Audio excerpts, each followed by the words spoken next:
எல்லாருக்கும் வணக்கங்க.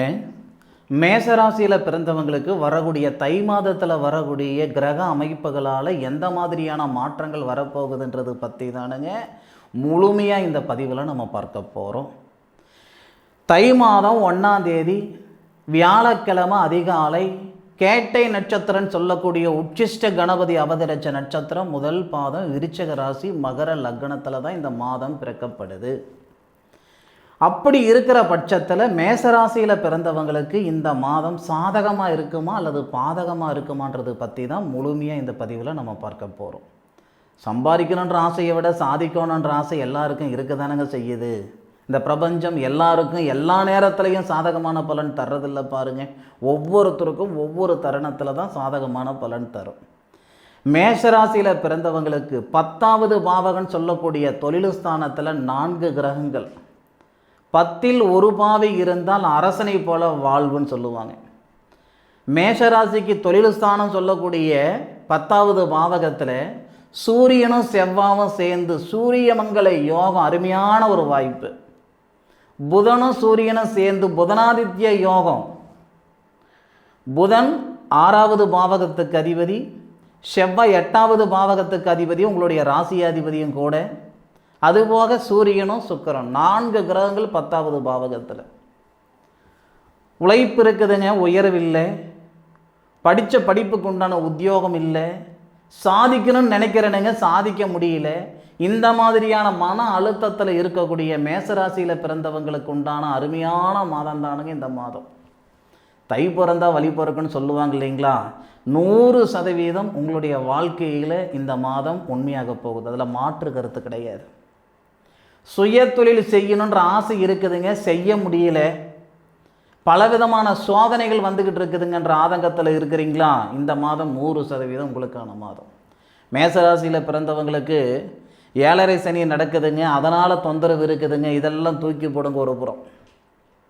உங்களுடைய ராசியாதிபதி 10வது பாவகன் சொல்லக்கூடிய தொழில் ஸ்தானத்தில் விநாயகர் அவதரிச்ச நட்சத்திரம் சொல்லக்கூடிய உத்திராடம் நட்சத்திரம், சூரியனுடைய நட்சத்திரம், சூரிய பகவானோட சேர்ந்து உச்சமாய் உங்களுடைய ராசியை பார்க்கிறாரு. பிரமாதமான நேரம். அது மட்டும் இல்லாமல் உங்களுடைய ராசிக்கு 4வது பாவகன் சொல்லக்கூடிய சுபஸ்தானத்தை சூரியன், செவ்வாய், புதன், சுக்கிரன் 4 கிரகங்களுடைய பார்வை சுபஸ்தானத்தை பார்க்கிறது. தை மாதத்தில் மேசராசியில் பிறந்தவங்க இந்த நிமிஷத்தில் அந்த எண்ணம் உங்களுக்கு வந்திருக்காது. தை மாதம் பிறந்ததுலேருந்து ஒன்று மண்ணு மனம் வாங்கணுமே, அல்லது இருக்கிற இடத்துல வீடு வாசல் கட்டணுமே, அல்லது வாகனம் வாங்கணுமே, இந்த மாதிரி எண்ணங்கள் 100% உருவாகும். நீண்ட நாள் கனவு. பொதுவாக வீடு வாசல் வாங்கிறதுன்றது பிராத்தம், குடுப்பனை இருந்தால் தான் வாங்க முடியும்னு சொல்லுவாங்க. எத்தனையோ பேர் தேவைக்கு மேலே காசு பணம் வச்சுருந்தோம், மாதத்துக்கு 2 லட்சம் ரூபாய் 3 லட்சம் ரூபாய் சம்பாதிக்கிறவங்கள வாடகை வீட்டில் இருக்கிறவங்கள நம்ம பார்த்துருக்கோம். வெறும் 10,000 ரூபாய் 20,000 ரூபாய் தானுங்க சம்பாதிக்கிறேனுங்க, சொந்த வீட்டில் இருக்கிறேனுங்கன்னு சொல்கிறவங்களையும் நம்ம பார்த்துருக்கோம். நேர காலங்கள் ஒன்று சாதகமாக இருந்ததுன்னு வச்சுக்கோங்களேன், யார் எங்கே கொண்டு போய் சேர்க்கணுமோ அந்த இடத்துல இந்த பிரபஞ்சம் சேர்த்திடும். மேஷராசியில் பிறந்தவங்களுக்கு சொந்த வீடு வாசல் அமையக்கூடிய நேரம்தானுங்க வரக்கூடிய தை மாதம். அதுவும் 1ஆம் தேதியிலிருந்து 13ஆம் தேதிக்குள்ளார முழுமையான சூரிய மங்கள யோகம், முழுமையான புதனாதித்ய யோகம். இந்த நேரத்தை தொழிலுக்கு பயன்படுத்திக்கோங்க. சுய தொழில் நீங்கள் செய்யணும்னு நினச்சாலும் சரிதானுங்க, இல்லை இருக்கிற தொழிலில் இடமாற்றங்கள் செய்யணும்னு நினச்சாலும் சரி. 1ஆம் தேதியிலிருந்து 13ஆம் தேதிக்குள்ளார மேசராசியில் பிறந்த ஆணாக இருந்தாலும் சரி, பெண்ணாக இருந்தாலும் சரி, தொழில் நிமித்தமான வேலைகள் செய்கிறதுக்கு நல்ல நேரம், நல்ல நாட்கள். நிறைய பதிவில் நான் சொல்லியிருக்கிறேனுங்க, இந்த பிரபஞ்சம் ஒவ்வொருத்தருக்கும் ஒவ்வொரு வாய்ப்பு கொடுக்கும். அந்த வாய்ப்பு பயன்படுத்திக்கிட்டவங்க தான் இன்றைக்கி சாதித்தாங்க. இன்றைக்கி சம்பாதிச்சவங்களோ சாதித்தவங்களோ 1000 பேர் 2000 பேருக்கு வேலை கொடுக்கக்கூடிய அந்த தொழில் நிறுவனர், அந்த நிறுவனத்தார், வளர்ந்தவங்க வாழ்ந்தவங்க எல்லாருக்குமே இந்த பிரபஞ்சம் ஒரு சந்தர்ப்பம் கொடுத்துருக்கோம் இல்லையா? அந்த சந்தர்ப்பத்தை பயன்படுத்திக்கிட்டதுனால தான் அவங்க மேலுக்கு இருந்தாங்க. அந்த மாதிரி மேசராசியில் பிறந்த உங்களுக்கு இந்த பிரபஞ்சம் கொடுக்கக்கூடிய வாய்ப்பு இது. உங்களுடைய திறமைக்கு தகுந்த ஒரு தொழில் வாச்சிக்கலாம், இல்லை உங்களுடைய படிப்புக்கு தகுந்த மாதிரி ஒரு வேலை வாய்ப்புகளை நீங்கள் அமைச்சிக்கலாம். இது முழுக்க முழுக்க 1ஆம் தேதியிலிருந்து 13ஆம் தேதி வரை வேலை வாய்ப்பில் மாற்றங்கள் தரக்கூடிய நேரம் தானுங்க. அதில் மாற்று கருத்து கிடையவே கிடையாது. 13ஆம் தேதியிலிருந்து 26ஆம் தேதி வரை மன அழுத்தத்தில் இருக்கக்கூடிய மேசராசிக்காரங்களாக நீங்கள் இருந்தால் கழுத்து பிடிக்கிற அளவுக்கு பணப்பிரச்சனை இருக்குதுங்க, கடன் பிரச்சனை இருக்குதுங்க, ஒரு நிம்மதி சந்தோஷம் இல்லைங்க, இருக்கலாமா இருக்க வேணாமன்ற மனநிலையில் நான் இருந்துக்கிட்டு இருக்கிறேனுங்கன்னா தனஸ்தானாதிபதின்னு சொல்லக்கூடிய ஒரு கிரகம் உங்களுடைய ராசியாதிபதியோடு சேர்ந்து திருவோணம் நட்சத்திரம்னு சொல்லக்கூடிய விஷ்ணு பகவான் அவதரித்த நட்சத்திரத்தில் வரும் பொழுது, அதாவது செவ்வாவும் சுக்கிரனும், உங்கள் ராசியாதிபதி செவ்வாவும் தனஸ்தானாதிபதி சுக்கிரனும் விஷ்ணு பகவான் அவதரித்த நட்சத்திரம் சொல்லக்கூடிய சந்திர பகவானுடைய சாரத்திலிருந்து 4வது பாவகம், உங்கள் ராசிக்கு 4வது பாவகம் சுபஸ்தானத்தை பார்க்கக்கூடிய தருணத்தில் 13ஆம் தேதியிலிருந்து 26 தேதிக்குள்ளார பொருளாதார ரீதியாக இருக்கிற சங்கடங்கள் சரியாகும், குடும்பத்தில் நிம்மதி சந்தோஷம் உருவாகும், பகை நீங்கும். அது கணவன் மனைவிக்குள்ளே இருக்கிற பகைகளாக இருக்கட்டும், அண்ணன் தம்பிகளுக்குள்ளே இருக்கக்கூடிய பகைகளாக இருக்கட்டும், போகாத இடத்துக்கு போனன்ற பேர் வந்தது சாமி, செய்யாத தப்புக்கு செஞ்சன்ற பேர் வந்தது. ஐயா ஒரே வார்த்தை சொல்கிறேனுங்க, இந்த நேர காலத்தில் இந்த பிரபஞ்சத்துடைய அனுகிரகங்கள் முழுமையாக உங்கள் மேலே ஏற்படும், உங்கள் மேலே படும். அப்படி இருக்கிற பட்சத்தில் அந்த பகை நீங்கிறதுக்கு உண்டான தருணமாக நிச்சயமாக இருக்கும். அதில் மாற்று கருத்து இல்லை. பொருளாதார ரீதியாக நிம்மதி சந்தோஷம் உருவாகும். கடனை கட்டிட முடியுமா சார்? கடனை கட்டுறதுக்கான பாதை கிடைச்சா நமக்கு போதுமே. அதாவது எதை சாப்பிட்டா நம்ம பித்தந்தெளின்ற அளவுக்கு இருந்துக்கிட்டு இருக்கோம், எந்த பாதையில் போனால் நம்ம மேலுக்கு போகன்ற ஆதங்கத்தில் இருந்துக்கிட்டு இருக்கோம். ஒரு பாதை கிடைச்சா போதுமானது, இதுதான் வழி அப்படின்றத ஒரு சூழல் நமக்கு உருவான போதுமானது இல்லையா?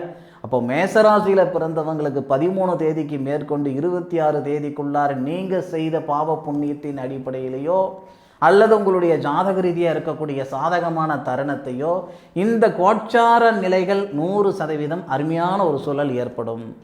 நான் இப்போவும் சொல்கிறேனுங்க, மேசராசியில் பிறந்தவங்களுக்கு இந்த 13ஆம் தேதியிலிருந்து 26ஆம் தேதி வரை மனநிலை நல்லா இருக்கும்.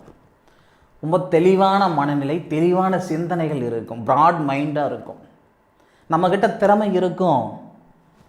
ப்ரெசன்டேஷன் நம்ம செயல் சரியாக இருக்காது. நம்மக்கிட்ட திறமை இருக்குது, ஒரு விஷயத்தை செய்வோம், ஆனால் அந்த ப்ரெசன்டேஷன் சரியாக அமையலைங்க, சரியான முறையில் எங்கிட்ட இருக்கக்கூடிய விஷயத்தை நான் கொண்டு போய் சேர்க்க முடியலைங்கன்ற ஆதங்கத்தில் இருக்கிறவங்களுக்கு இந்த நேரம் நல்ல நேரம்.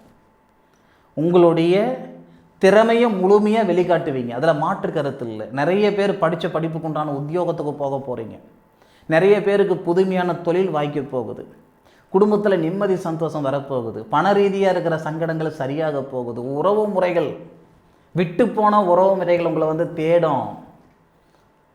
அது இலைமறைவாக காய்மறைவாக வாழ்க்கை வாழ்ந்துக்கிட்டு இருந்தனுங்க அப்படின்னாலும் சரி, இல்லை ஊர் உலகமாக அம்மி மிதித்து அருந்ததி பார்த்து நான் கல்யாணம் செஞ்சுக்கிட்டேனுங்க, ஆசை 30 நாள் மோகம் 60 நாள்ன்ற மாதிரி ஆயிடுச்சு என்னாலும் சரி, இந்த தருணத்தில் விட்டு போன உறவு சேரும்.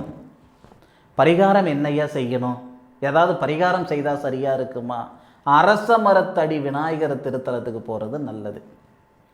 அரச மரமும் வேப்ப மரமும் சேர்ந்திருந்து அதன் அடியில் விநாயகர் அமர்ந்திருந்தால் வெள்ளிக்கிழமை அதிகாலை சூரிய உதயத்துக்கு முன்னுக்கு அரச மரம் வேப்ப மரம் சேர்ந்திருந்த அதாவது அதன் அடியில் இருக்கக்கூடிய விநாயகருடைய திருத்தலத்துக்கு போயிட்டு வர்றது மிகவும் சிறப்பு.